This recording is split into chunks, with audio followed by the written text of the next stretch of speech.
bakit nandito kayo, no? Na in love kayo sa isa't isa, no? Tama ba? Correct?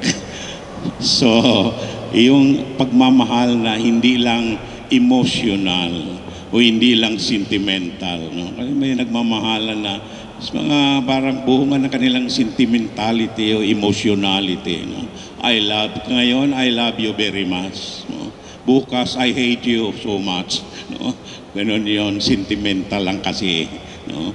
So, itong pagmamahal na ito ay kaloob ng Diyos sa inyo. Bigay ng Diyos sa inyo, biyaya ng Diyos sa inyo. So, it has its source and foundation ng pagmamahal ng Panginoon sa inyong dalawa.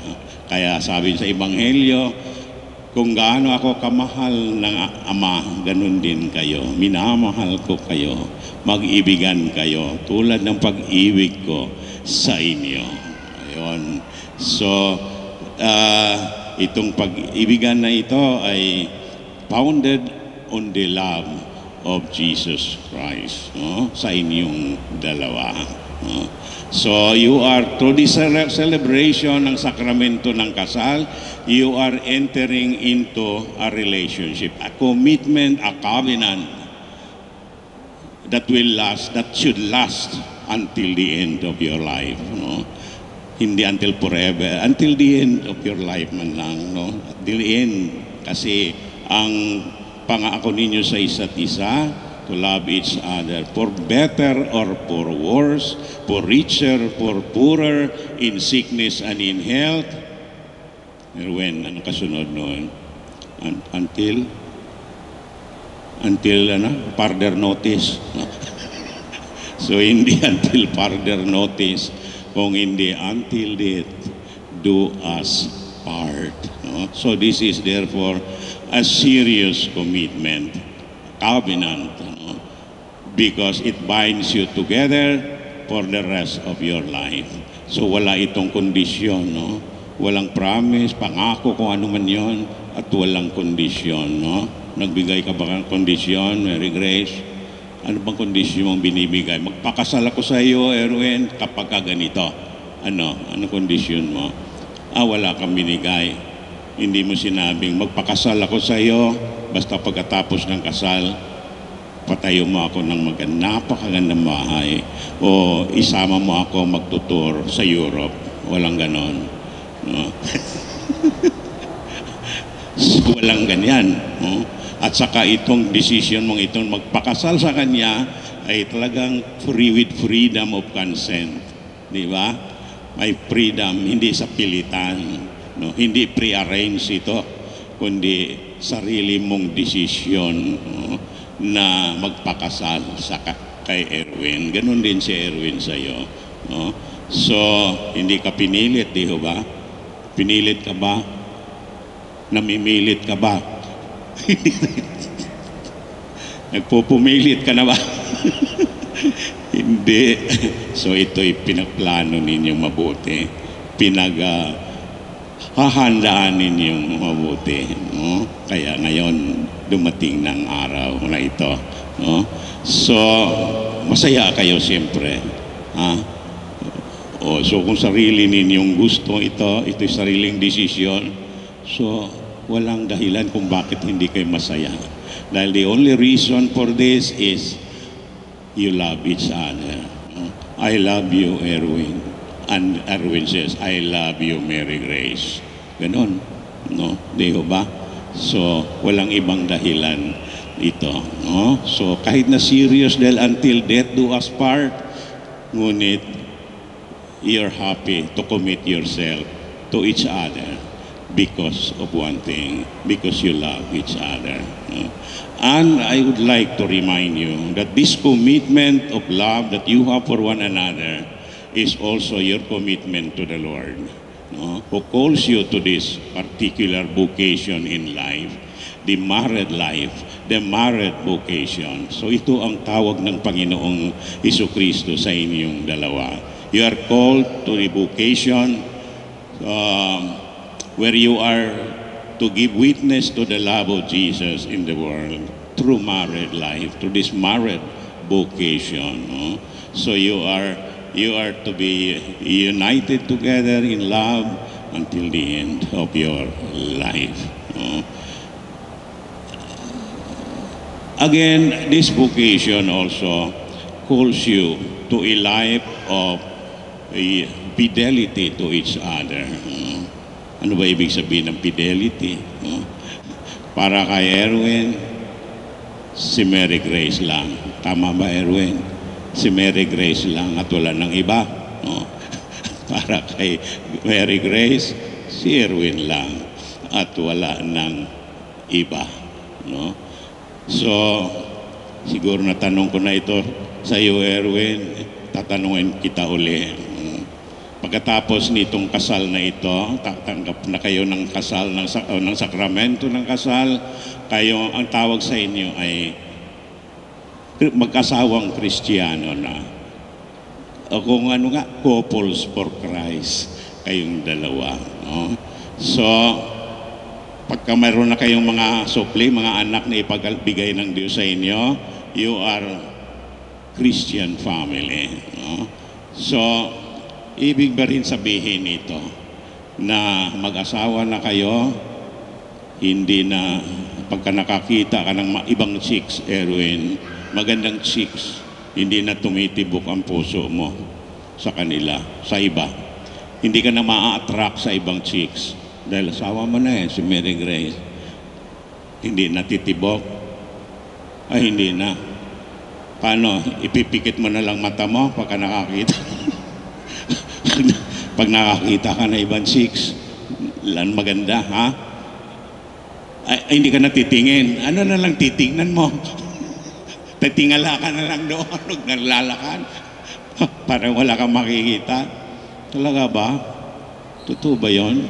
Na hindi na tumitibok yung puso mo kapag ka nakakita ka ng ibang babaeng magandang babae. No?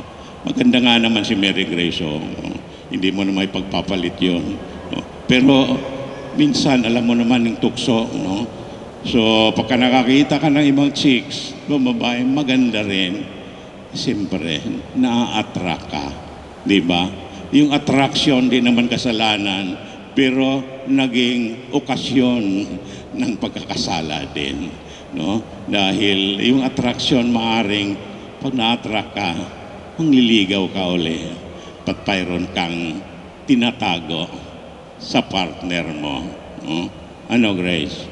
Papayag ka ba na may kahati ka? O, alam mo sagot niya. So, hindi ka papayag na may kahati ka. Huwag kang pumayag. Hindi dapat yon, no? So, hindi na talaga titibok. So, wala na. Hindi ka na matutugso. Hindi na. Bakit yung may maraming mga lalaki niyang nangangarap pa?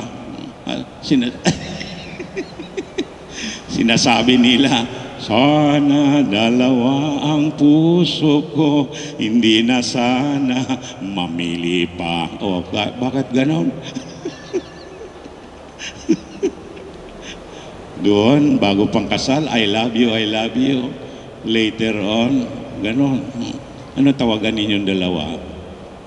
Mary Grace, ang tawag mo kay Erwin? Ha? Han? Han? Han? Ano ibig sabihin ng Han? Honey, kakaingit naman kayo. Wala pang nakatawag sa aking Han. So, honey palang tawagan niyo yung dalawa, pero mo niyan. Han. Kasi meron akong kaibigan nung kinasal ko. Bagong pare ako nung kinasal ko sila. No? Hindi ko pa sila kinasal hanggang nakasal ko sila. Ang tawagan nila ay darling. Ling. Mamasyal tayo, Ling. Iyon ang kanilang tawagan. Tapos, after siguro 5 years mula nung kinasal ko sila, sabi ni Missy sa kanyang darling, bakit nung bago tayong kasal, ngayon maabot nakatapos 5 taon na tayong kasal, ang mga asawa, hindi ko na narinig sa iyo yung Ling. Hindi mo na ako tinatawag na Ling, darling. Bakit gano'n? No? Sabi ni Mister, ang corny mo naman. No? 5 taon na tayong kasal, palingling ka pa. No? Wala na. Nawala na yung ling. Kapag minsan mamasyal sila, ang bilis ni Mister, nauna nandoon na si Mister, dito pa yung asawa niya, naglalakad sila. No?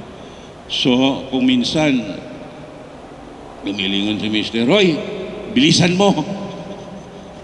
Late na tayo. No? Kung ganon, nawala na yung kanilang sweetness sa isa't isa. So, hindi dapat mawawala yun. No? Kapag kaganong nawawala, unti-unti ring mawawala yung inyong yung pagiging close to each other. Di ba? Bakit kaya? Noon, Ling ang tawag sa akin, Han ang tawag sa akin, ngayon hindi na. No? So, nakapagtataka. No? Kung after some years of your married life, living together, yung mga nagbibigay sa inyo ng sweetness noong unang early years of your married life ay nawawala na. No? So you are called to a life of fidelity to each other. Faithful hanggang sa katapusan ng inyong buhay. No? So bilang pare, ang dami kong alam, experience ng mga infidelity nangyari sa buhay ng pamilya. No? Kailan lang, I was invited to officiate a wedding, yung misa sa patay. No? So, doon sa Araneta, no? Pagdating ko doon sa isang funeral parlor, may nakita akong babae doon sa yung ito dito, kung dito yung nilagyan ng patay, kabaong ng patay. Dito sa bandang ito, mayroong babaeng may 3 batang kasama, nakaitim, mahagulhol, umiiyak. Dito naman sa kabilang side, mayroon na isang babaeng nakaitim, may 4 na kasama mga bata, may malalaki ng kaunti. No? Umiiyak rin. Ba't dalawang side nag-iiyakan? Nagtataka ako. Kaya hindi ko mapakali. May tinanong ako doon, isa sa mga taong nandoon na sa palagay ko, siguro kilala niya itong namatay. 48 years old, nag-basketball lang daw yon, na heart attack. So, tinanong ko, sabi ko, bakit ano yung dalawang nag-iiyakan? Sabi sa akin, Father, secret lang to ha. Sabi do, secret. Huwag mong bagitin mamaya, Father ha. So, secret daw. Ano secret? Father, kung hindi namatay itong lalaking ito, walang nakakaalam sa kanyang tinatago. No?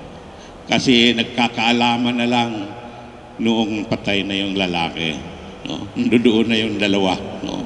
Sabi ko, sino yung nanditong malalaki na yung mga bata? Yun, Father, ang original. No? Original daw yun. Ito namang nandito isa, 3 mga maliliit pa. Father, iyon ang additional. Ba, mayroon pala original, mayroong additional. Kung hindi namamatay, walang nakakaalam. Ang galing magtago, Father, ng kanyang secret. No? Ang galing daw magtago ng kanyang secret. Talaga? So walang nakakaalam talaga? Wala talaga, Father. Nasa amin dito, kilala namin yan eh. Wala talagang nakakaalam.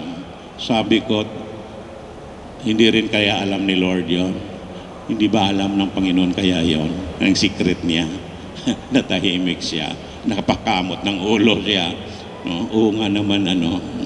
Alam ni Lord yon, Father. Kahit anong tagong-tago mo, kung walang ibang nakakaalam, alam ni Lord yon. No? So, walang natatago tayo sa Panginoon. Dito sa mundong ito, maraming mga Pinoy, mga kasamahan natin, ang galing-galing, nakakalusot kahit nasa Supreme Court, nakakalusot. No? Diba? Nakakalusot sa Supreme Court. No? Pero kung nakakalusot sila sa Supreme Court, kung nalulusutan pa nila ang Panginoon, ayun, ang believe na talaga ako. No? higit pa sila sa Diyos. So, walang makakalusot sa Panginoon. No? So, be faithful. What's the use of telling a lie? Secret, kung talaga namang alam naman ng Diyos itong lahat. No? So, you are called to be faithful to each other. You are called to be united as one in love for each other. No? So, sabi sa ating opening prayer, ang kasal ay isang sagisag ng pagmamahal ni Kristo sa sambayanan, sa kanyang simbahan. So, ang buhay ng mag-asawa ay isang isang model o symbol ng pagmamahalan ng pagmamahal ni Kristo sa sambayanan. So you are to show how this love works in your life together. No? Hindi lang naman I love you, I love you. Tingnan natin kung sa araw-araw ninyong pamumuhay, totoo ba ito talagang loving one another and faithful to each other hanggang sa katapusan ng inyong pagsasama. No? Erwin and Mary Grace. No? Hindi ko napahabain pa itong sasabihin.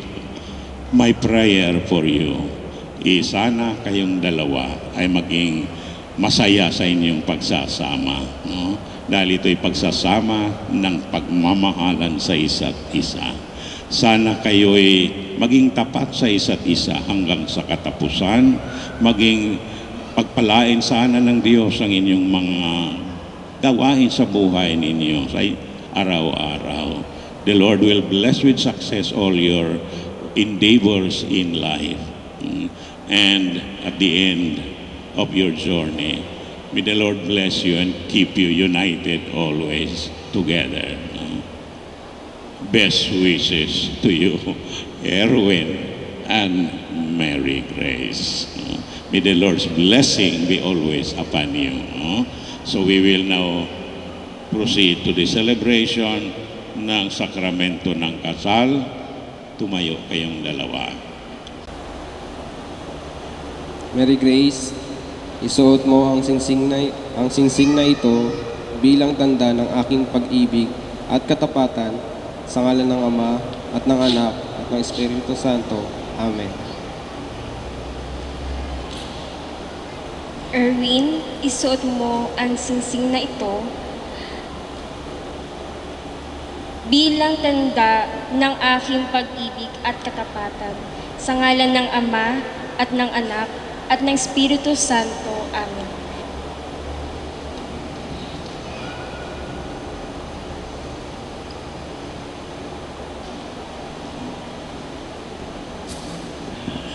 Mga kapatid, dito po tayo nagtatapos ng ating pagdiriwang ng sakramento ng kasal. Ngayon, si Erwin at si Mary Grace ay tunay ng mag-asawa.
nakilala ko, nakita ko kaagad yung mabuting tao, mabuting kalooban. Sinabi ko kay Grace noon na wala pa, parang kakabreak niya lang sa boyfriend. Sabi ko, ipagdasal mo yung magiging boyfriend mo na yun na siya. Hingin mo kay Lord kasi ibibigay niya sa'yo yung tamang tao para sa'yo. Kasi tayo, hindi natin mapili yan. Si Lord magbibigay sa'yo. Yun nga, nung napakilala niya na sa amin si Erwin, alam ko na from the start na sila na. At saka, masaya ako para sa kanya. Sinabi ko sa kanya, yan na, sa tingin ko, yan na yan, magiging masaya ka sa ano. Si Erwin na talaga magiging asawa mo. Wish ko, habang buhay, forever. I love you both. Grace and Erwin, wala akong ibang hangad sa inyo. Sana patuloy hanggang habang buhay kayong magmahalan at ipagdarasal ko na magkaroon kayo ng magandang buhay bilang mag-asawa at lahat malapasan nyo lahat ng mga pagsubok dahil dumarating talaga sa buhay ng mag-asawa ang pagsubok. So, hindi kayo dapat matutulog ng may mga problema, dapat pag-usapan at importante yung magrespetuhan, di ba? Pag-usapan, communication at wala dapat hindi mawawala ang respeto sa isa't isa. Hello. Siguradong napakaganda gaya nito mga to ang anak ninyo. Yung pagmamahal na walang kapalit na hinihintay, unconditional love. Erwin, ikaw ang haligi ng tahanan. Pilitin mong maging matibay yung haligi na yon. Ikaw naman, Grace, ang ilaw ng tahanan. Pilitin mong maging maliwanag ang inyong tahanan sa lahat ng oras. Okay? So, ang wish din namin sa inyo ay, there is no such thing as perfect marriage. Pero ang wish ko sa inyo is almost perfect. Okay? So, yun ang pinaka-wish ko sa inyo. And then, hindi natin maiwasan minsan yung tampuhan, yung pagtatalo. Natural lang yun. Okay? Pero, maaayos niyo yun sa madaling panahon. Huwag kayong matutulog nang mayroon kayong samaan ng loob. Bago matulog, kung may samaan ng loob, ayusin niyo yun at matulog kayo ng may pagmamahal. And higit sa lahat, alam ko na mahal niyo ang bawat isa. Pero yung pagmamahal ng tao, dalawang pagmamahal. Pagmamahal ng tao at pagmamahal ng Diyos. So, lagi nating isama ang pagmamahal ng Diyos sa inyong pagsasama. Okay? Habang buhay. Sabi nga ni Father, till death do us part. Okay? So, congratulations to both of you.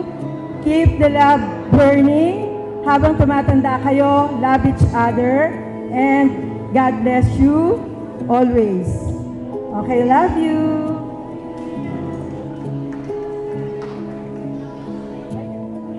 I'm sure, habang tumatagal yung relasyon, meron lumalabas na ibang ugali. So, dapat, ang importante nga tandaan nyo is, trust, tapos communication, number one secret. Tapos, yun. Mabuhay kayo and God bless.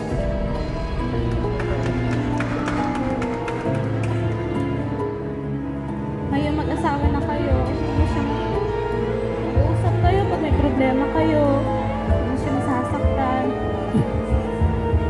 Ayun, sana maging masaya yung pagsasama nyo. At saka magkaroon kayo ng maraming anak. Okay, thank you.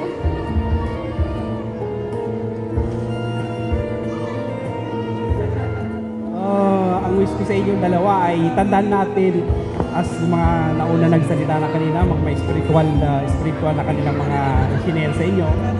Tandaan natin na ang relationship ay walang every time sunshine palagi ang relationship o bilang mag-asawa. Tandaan natin na ang Panginoon nandyan, kasama nyo to overcome para mapagtagumpay nyo lahat ng pagsubok sa buhay nyo bilang mag-asawa. Our prayer na sana ay patuloy maging matamis, dumaan kayo sa mga pagsubok sa buhay, manatili na matamis ang iyong pagmamahalan bilang mag-asawa. Erwin, you create heaven sa inyong pamilya. What I mean, heaven, everything's fine. Nasa iyo ang susi, nasa iyo Grace ang susi. So both of you together, nagagawin niyo ito para mas maganda maging maayos ang inyong bumuing pamilya. Again, congratulations. God bless you.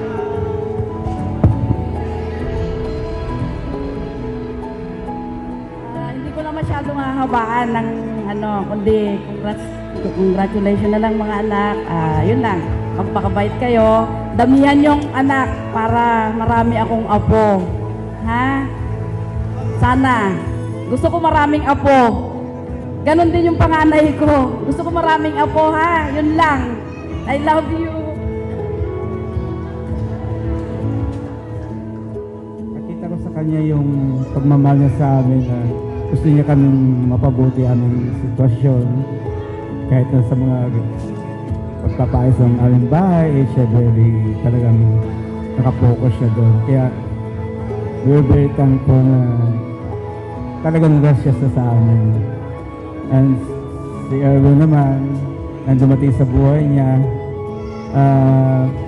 parang nakilala namin siya totoo yung sabi nun ni Kate, yung anak namin na very strict ako sa mga maniligaw nila.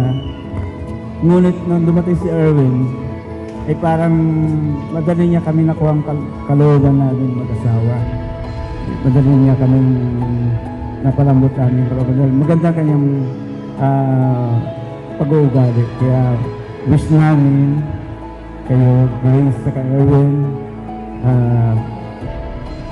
para tinignan sa mong buhay bilang mag-asawa ang respect, tiwala, at put God first in your family life para maging successful kayo. Lahat ng mga pagsubok ay lilipas din yan basta si God ang inyong lalapitan. Para kay Grace, sige lang na maging mabuti kang asawa, laging maging tapat ka kay Erwin para sa inyong pagsasama ng masaya at maluwag ang inyong buhay may asawa. At huwag niyo hayaang matulog na kung may problema kayo, huwag niyo hayaan na matulog na hindi na resolve yung inyong pinag-aawayan. At sana maging yung pala, sana magkaroon kayo ng anak, maraming anak para maging masaya ang inyong tahanan ng pamilya. Yun lang.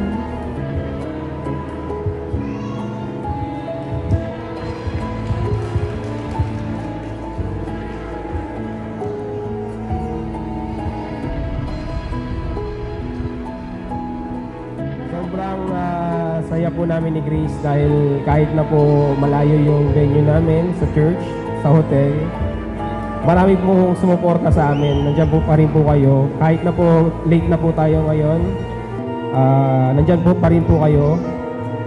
Sobrang taba po ng puso namin ni Grace ngayon na makita po na nandito pa po kayo ngayon.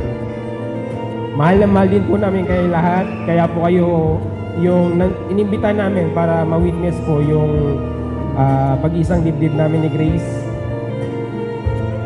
Thank you sa inyo po lahat. Mahal na po namin kayo.